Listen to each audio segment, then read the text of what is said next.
Kargış,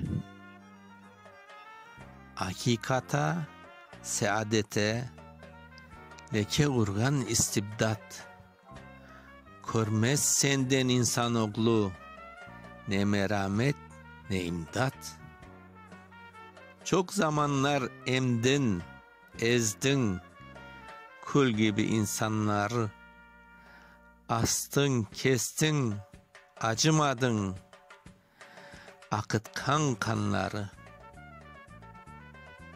İnledi bunca mihnet, meşakkat altında beşer. Hayır yerine doğdu sende, ebşer, ebşer.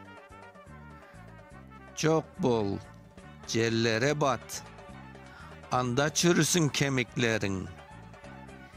İnsan boğmak, yurt talamak, endi senin emellerin. Yapıştın saltanata, kanlı taçlar, tahtlar kurdun. Karanlıklar içerisinde, masum halkın boynun urdun. Çalıştın halk zararına, müstabitler hesabına. Hiçbir zaman karamadın ak adalet kitabına. Mahvol, yerlere geç, çık bu halkın arasından.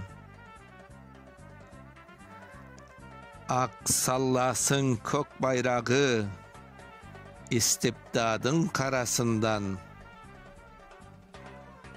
Yazan Yakup Şakir Ali, okuyan Mustafa Şansal. Kargış,